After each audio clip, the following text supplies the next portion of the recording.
Welcome to this tutorial on Ansible Basics. In this tutorial, we will edit an Ansible inventory file to add our control node and 2 target nodes. Then we will use Ansible Playbooks to install Apache, Java, and Jenkins on the 2 target nodes. We'll walk you through the steps required to automate the installation process of these resources on a remote server.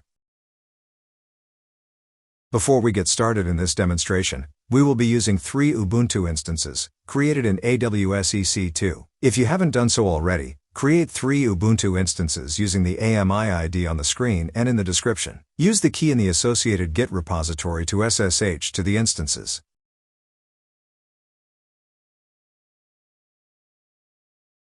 Use a tool like PuTTY or OpenSSH to SSH to the control node, where you will clone the Ansible intro GitHub repo, update the inventory file, and execute a command to retrieve the Jenkins initial password. Now, let's begin by cloning the Ansible intro repository. This repository contains the necessary playbooks and an inventory file. Open your terminal and use the command on the screen and in the description to clone the repository. Next, we need to update the inventory file with the IP addresses of our control node and target nodes. Open the inventory file in your preferred text editor. Edit the inventory file to include the IP addresses of your control node and target nodes. Save and close the file once done. A note about inventory files. There are a few different ways that you can model inventory files: the traditional INI format or YAML format. In YAML format, you have a couple of different options: the more verbose option, or the condensed option, which takes advantage of the list building capabilities of YAML. The traditional II format is being displayed. Now here is the same inventory file in verbose or expanded YAML format. Now here's the same inventory file in condensed YAML. In this demonstration, we'll use the more traditional INI format, but I'd recommend using the condensed YAML for future projects. We can collect the IP addresses of your control node and target nodes from the AWS Management Console. Copy the public IP address for each instance and add them to the inventory file. All of the instances are the same, so it doesn't matter which IP you use for the control node and the target nodes. We'll use this instance for target node 1.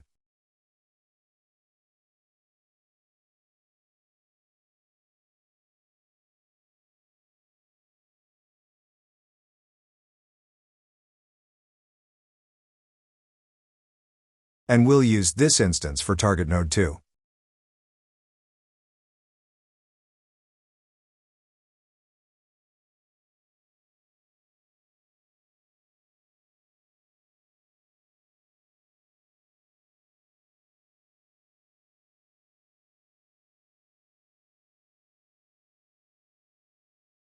With our inventory file updated, we can now run the playbooks to install Java on all instances, Apache on the web servers, and Jenkins on the control node. We'll start by running the webservers.yaml playbook to install Apache on the web servers, aka the target nodes, with the Ansible Playbook command displayed on the screen. If this is the first time you have run a playbook on the target nodes, you will be prompted to accept the key presented by the target nodes. Type yes to accept the key presented by the target node. Type yes again for each target node.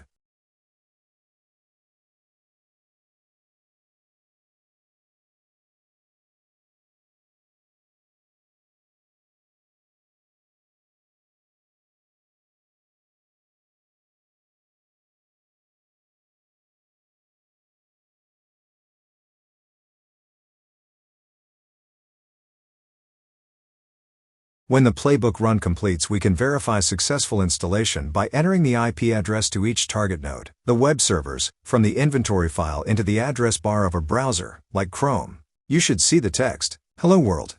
I'm a programmer now," displayed in the browser.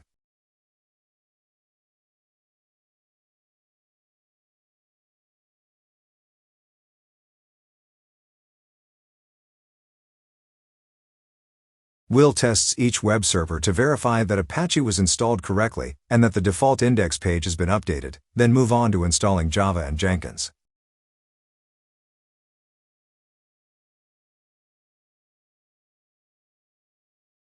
Now we'll install Java on the control node as well as both web servers. We'll do this by running the install java.yml playbook using the Ansible Playbook command while referencing our inventory file.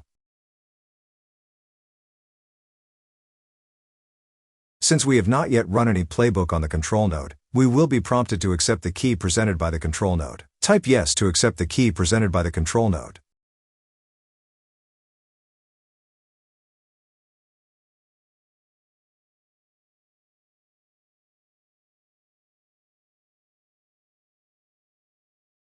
When playbook execution completes, we should be able to verify successful Java installation by running the java --" version command on the screen and in the description. We should see the OpenJDK version and runtime environment details displayed.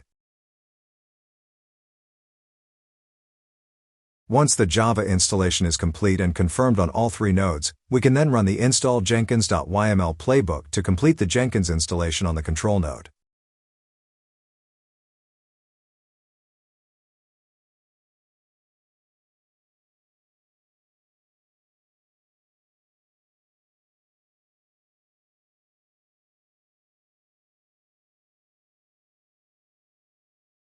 After the playbooks run successfully, we can verify that Jenkins is installed and running by accessing it through a web browser. By default, Jenkins runs on port 8080, so we open a browser and navigate to http://yourserverip:8080 to verify the install. Since we just installed Jenkins, we'll need to SSH into the control node to retrieve the initial password using the command on the screen and in the description. Once we have the initial password, we can use it to log into Jenkins.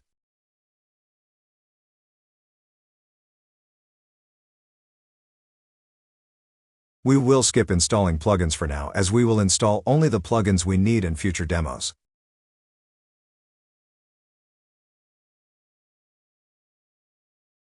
We will also skip creating a new account and just continue as admin for now. In instance configuration, we'll accept the default path and port by clicking Save and Finish.